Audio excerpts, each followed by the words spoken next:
Déjà le baby crash français. La natalité française est encore et toujours en berne. La France n'est plus aussi en forme qu'avant. Les naissances n'ont jamais été aussi faibles depuis 1999. Les Français vont-ils surmonter leur baby blues? Les Français ne veulent plus faire de bébés. Pourquoi? Qu'est-ce qui se passe? Est-ce que c'est vrai? Est-ce que c'est une vue de l'esprit? Est-ce que finalement la descente du nombre de naissances est pas si élevée que ça? Est-ce qu'elle l'est vraiment? Un principe super important, et ça j'adore quand les politiques font ça, c'est que Emmanuel Macron, un peu avant l'été, a dit qu'il faut le réarmement démographique. Il faut plus de naissances. Mais pourquoi il veut plus de naissances? Parce que quand tu regardes bien, le nombre d'immigrés qui est arrivé en 2023 est extraordinaire. C'est en plusieurs centaines de milliers. Donc il y a quand même des gens qui arrivent. Quelque part on pourrait se dire, bah écoute, s'il n'y a pas assez de naissances, c'est pas grave, puisque tu fais rentrer des immigrés que tu vas finalement valider. Et quelque part, donc on a assez de gens là. C'est quoi le problème avec le fait de vouloir des naissances supplémentaires? Bah la réponse, elle est très simple. On n'est pas un pays de producteurs. On est un pays de consommateurs. Si on était un pays de producteurs et qu'on exportait énormément à l'étranger, on se poserait pas tellement la question des naissances. Je veux dire, il y a des pays qui sont en décroissance par rapport à ça, mais qui sont de très bons producteurs et qui rendent beaucoup de cash, et le PIB est bon, alors que même très élevé par le nombre d'habitants, et c'est pas un souci qui est pas tant que ça de naissance. Mais comme nous, on produit rien et on n'exporte pas grand chose, du coup, le seul moyen de rentrer du cash dans les caisses de l'État, qui est en déficit, énorme en ce moment, qui est endetté, mais alors à un niveau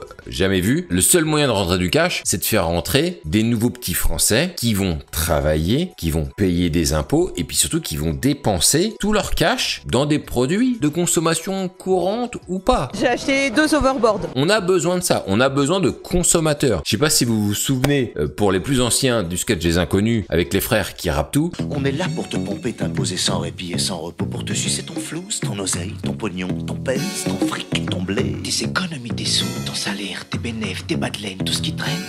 Ce que t'as sué de ton front, on te le sucera jusqu'au fond. On parle de la consommation outrance, il y en a certains qui essaient de pointer du doigt le fait que ça consomme beaucoup trop, on consomme beaucoup trop des trucs complètement futiles et inutiles, mais en réalité c'est une volonté actuelle de nos politiques parce qu'on n'a pas le choix. Si les Français ne consomment pas, c'est-à-dire que tout l'argent qu'ils gagnent, s'ils ne le remettent pas dans l'économie en achetant, c'est fini, il n'y a plus de pays. Imaginons que tous les Français disent, c'est bon, j'arrête, maintenant je suis au minimum syndical, juste du riz, des pâtes, un peu de viande, j'achète plus de téléphone, j'achète plus rien, ce que j'ai là, je vais le garder pour les 5 prochaines années, pas d'ordinateur, pas de télé, rien, c'est la merde. C'est fini. Le pays, là, il sombre définitivement. Donc, on a besoin que les gens, ils consomment à mort. Donc, ils ont besoin de plus de naissances. Alors, les chiffres. Ce que j'ai trouvé, ça vient de l'INSEE. En 2023, il y a eu 678 000 naissances en France. Et donc, c'est une diminution de 6,6% par rapport à 2022. 6%, c'est pas rien. Ces chiffres sont appuyés par rapport à 2010. Parce que là, il y a 6% de moins par rapport à 2022. Et on a 20% de moins qu'en 2010. C'est vrai que ça fait beaucoup à la longue en termes de régression, en termes de naissance. Maintenant, la question, c'est de se dire, bon, pourquoi? Qu'est-ce qui se passe? Pourquoi les gars, vous voulez plus faire de bébés? Il y a un problème, là. Vous niquez plus, quoi. Si, les Français ils niquent, mais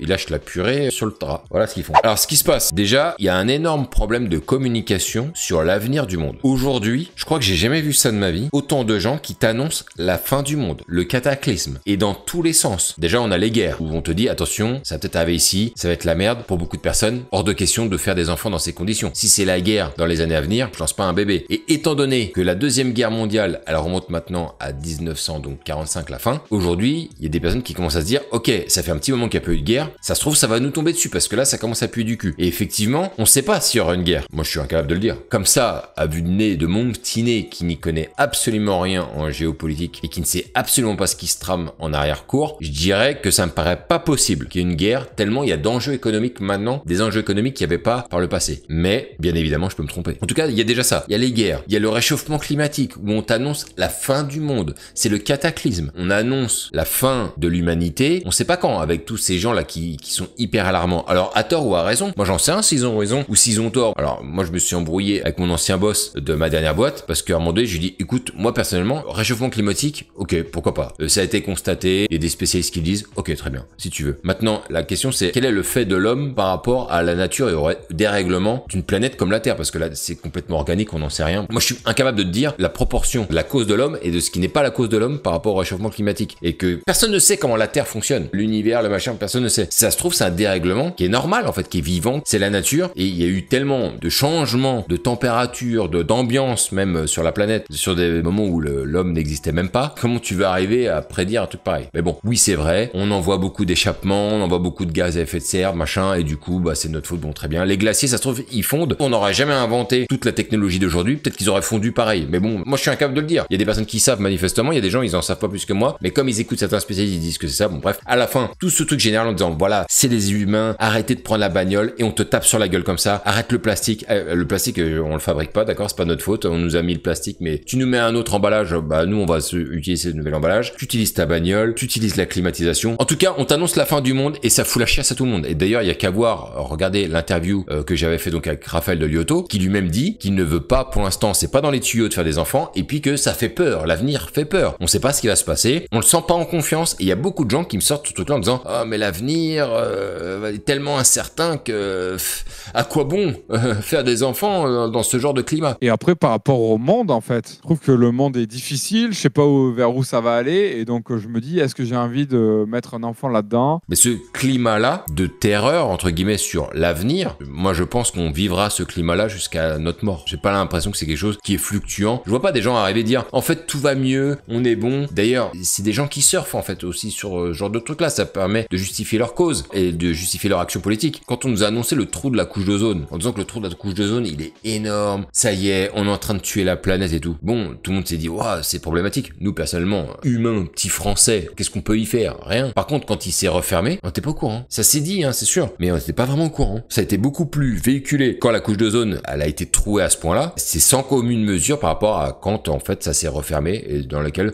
ça a fait des petites actualités comme ça. Donc déjà, ce problème d'impact sur la peur, la manière dont on terrorise tout le monde en disant l'avenir est foutu, ça donne pas évidemment du coup envie de faire des bébés. L'autre enjeu, et alors ça je suis très surpris parce qu'on n'en parle pas beaucoup, mais c'est un enjeu de taille, c'est l'enjeu financier. Je peux vous en parler puisque j'ai été papa, j'ai qu'un enfant, hein. Mais putain les gars, vous vous mettez en couple. Vous vivez votre vie normalement, vous allez avoir un enfant, votre pouvoir d'achat, il va diminuer, mais grave, pour un enfant. Et sur des trucs trop cons, des trucs, tu dis putain, comment on peut faire quoi? Comment on peut faire pour diminuer les frais? Très simple, tu vas déjà commencer par acheter des couches. Quand tu vas voir le tarif des couches, mon gars, tu vas te tomber à la renverse. Évidemment, les pédiatres, ils vont te conseiller des produits bien spécifiques à donner à manger à ton enfant. Donc là aussi, tu vas acheter des produits qui vont coûter une blinde. Et étant donné qu'on te dit, il faut absolument donner ça, du coup, tu te dis, bah si je le fais pas et que mon enfant il a un problème, ça va être pour ma gueule. Donc je vais écouter le pédiatre. S'il y en a un qui doit avoir un problème, vaut mieux que ce soit lui plutôt que moi. Manifestement, c'est son métier, donc je vais lui faire confiance et on a tous fait ça. Donc bouffe, couche, tout ça, ça coûte une blinde. Après, il y a les garderies, les crèches. Suivant la ville dans laquelle t'habites, t'auras de la place ou t'auras jamais de place. Pour ceux qui n'ont pas de place, ce qui est le cas de beaucoup de personnes, bah tu vas devoir prendre une nounou. Nounou, 80 balles, je crois, et ça dépend des régions. Parce que je connais un pote, il habitait dans le 92 à Boulogne, mais le tarif qu'il payait, faut avoir des revenus, les gars, mais c'est incroyable. Donc si t'as pas des parents pour t'aider à garder les enfants, etc.,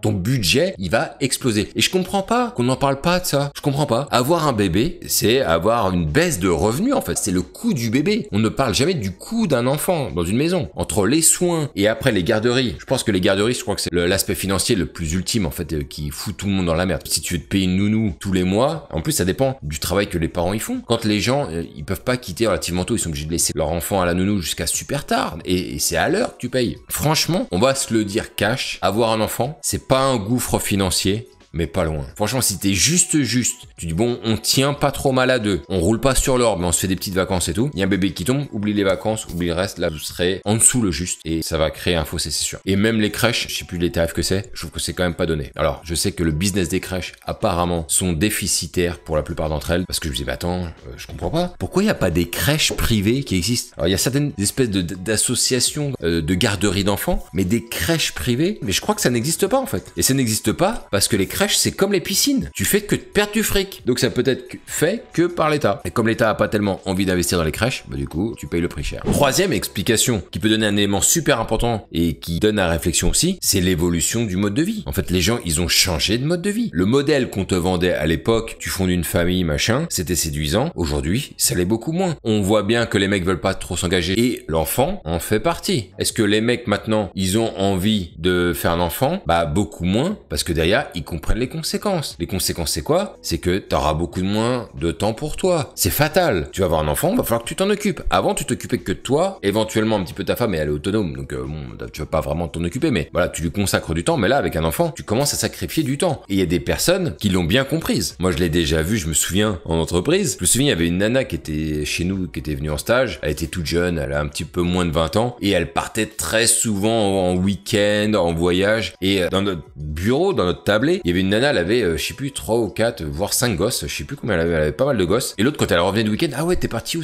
Bah là, je suis parti en Espagne. Et l'autre, la daronne, hein, qui avait 5 enfants, elle était là genre, t'as trop de chance. Et tu voyais le regret, elle se voyait, j'aimerais tellement continuer à faire ça, j'aimerais tellement voyager moi aussi et partir, mais non, je suis obligé de rester là, à m'occuper de mes moutards, et c'est bien, c'est super d'avoir des enfants, c'est magnifique, tu vis des moments géniaux, mais toi, à titre personnel, est-ce que tu te grandis, est-ce que tu t'épanouis, est-ce que tu kiffes ta life à ce point? Pour que tu kiffes ta life en étant parent, t'as intérêt à ce que tes enfants, en fait, ils t'apportent du bonheur, parce que si t'apportes pas du bonheur, alors là, mon gars, c'est sacrifice maximum, derrière, zéro retour. Là, les gens, ils se posent la question de savoir, voilà, qu'est-ce que je fais? Moi, je veux du temps pour moi, est-ce que j'ai envie de sacrifier du temps personnel à l'éducation d'un enfant? Il y a beaucoup de gens maintenant qui se posent la question et qui n'en ont pas très envie. Et je peux pas leur reprocher. Par rapport au terme du sacrifice, il y a des personnes qui disent, tu peux pas dire que c'est un sacrifice d'avoir un enfant. Bah, je suis désolé, mais c'en est un d'une certaine manière. Tu vas sacrifier quelque chose de ta vie. Si tu avais envie d'aller loin dans quelque chose, de t'investir dans quelque chose, d'y passer énormément de temps, avec un enfant, c'est littéralement impossible. Tu ne pourras pas. Si moi aujourd'hui j'ai pu me consacrer à ce point à la drague et à d'autres activités et à ma carrière professionnelle, c'est parce que j'ai pu me séparer, de pas avoir ma gosse chez moi. Je la vois qu'une seule fois par semaine. Tout le reste du temps, j'ai du temps que je consacre à moi-même. Donc je peux m'investir dans des choses et sans frein, sans rien. Je peux vraiment y aller fond de cale. Ce qui n'est pas le cas des autres parents. Je l'ai vu moi avec d'autres personnes. Quand tu commences à dépasser un enfant avec à 2, alors là, après c'est pire avec 3 enfants, oublie de vouloir être ambitieux par rapport à ta carrière professionnelle, de monter un business, etc. Tes enfants prendront trop de place. En tout cas, jusqu'à ce qu'ils deviennent autonomes. Et on va se le dire, il y a un trou de, allez, en 13-15 ans, quand ça va arriver, tu seras trop vieux, t'auras plus la moelle. Et ça, les gens, ils y pensent. Donc oui, avoir un enfant, d'une façon ou d'une autre, on peut me le vendre en long, en large, en travers. C'est un sacrifice. Un sacrifice que tu vas accepter ou pas. Avant l'arrivée de ma fille, dans ma tête, j'ai pas pensé sacrifice, mais j'étais prêt et je me suis dit, ok, il faut s'en occuper et tout. C'est après, j'ai compris le temps que ça pouvait te prendre, que ça pouvait te pomper. Et honnêtement, si j'avais su ça, je sais pas si j'aurais tant que ça sauté le pas, étant donné que moi-même, j'étais en pleine expansion en termes de carrière. J'étais loin d'en avoir terminé. Donc je sais pas. Je dis pas oui, je dis pas non. Aujourd'hui, maintenant que je l'ai, je me dis que j'ai bien fait d'avoir dit oui, mais peut-être que j'aurais douté si j'avais su ce que je sais aujourd'hui. Et puis, il y a un autre truc aussi qui font que les gens, ils font moins de bébés. Et ça, je suis un peu surpris aussi qu'on n'en parle pas, mais parce que c'est complètement dans l'air du temps. C'est que les gens, maintenant, au global, ont beaucoup plus d'incertitude quant au fait de pouvoir trouver sa moitié. Ils sont en couple avec quelqu'un, ils sont engagés, ils vivent peut-être même ensemble. Puisque ça n'est jamais arrivé par le passé, aujourd'hui, les gens, ils sont dans cette incertitude de se dire, ok,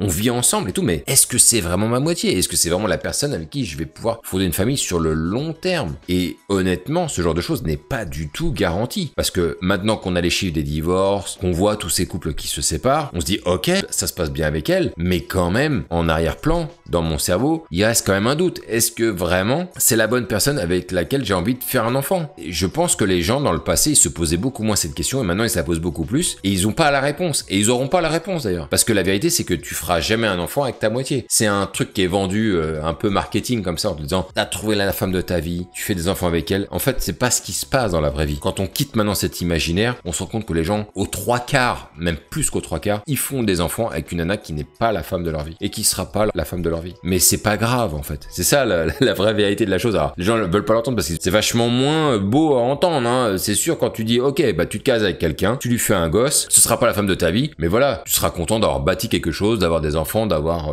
un relais derrière. Mais non, t'attends pas à fonder une famille avec la femme de ta vie. Quand tu dis ça aux gens, ils disent, bah ok, super, ça vend moins du rêve ton affaire. Mais si tu regardes le passif de la plupart des personnes autour de toi, tu vas te rendre compte que c'est le cas pourtant. La plupart des gens ont fondé une famille avec un conjoint, un mari qui n'est pas leur bonne moitié. Mais c'est comme ça, voilà. Mais sauf que aujourd'hui, ils remettent ça en question pour la plupart parce que je l'entends assez souvent. Mais si c'est pas la femme de ma vie, si c'est pas vraiment ma moitié, moi franchement, j'ai pas très envie d'y aller. Mais ouais, mais alors du coup, là, avec tout ce que je viens de te dire, entre le fait que on annonce la fin du monde à cause des réchauffements climatiques, à cause des guerres, etc. Que les coups, maintenant tout le monde les connaît, enfin en tout cas beaucoup plus qu'avant, qui sont imputés dès l'arrivée d'un bébé dans ta famille. Les gens ils se disent ok, si c'est pour sacrifier des vacances, je sais pas trop, faut que je réfléchisse. Moi j'ai envie de penser qu'à moi, alors qu'avant les gens pensaient pas comme ça. Le fait que les gens ils veulent avoir du temps pour eux aussi parce que c'est un sacrifice, et avant on n'en parlait pas trop, mais au final maintenant on est quand même en train de le constater un petit peu, et qu'on n'est pas du tout sûr d'avoir trouvé sa moitié. À la fin, ça commence à faire beaucoup d'éléments qui font que les gens se disent en vrai, je vais pas le faire, je le sens pas pour l'instant. Donc voilà les gars, dites-moi ce que vous en pensez, dites-moi si est-ce que vous rejoignez les points là que je viens de vous mettre en avant, est-ce que pour vous en fait ça a pas de sens, ou est-ce qu'il y a certains trucs sur lesquels il faudrait nuancer un petit peu plus. Moi ça m'intéresse en tout cas de savoir ce que vous en pensez. Vous me dites ça dans les commentaires les gars, et au plaisir de vous lire. Lâchez rien, vive ce putain de game, toujours pareil les gars.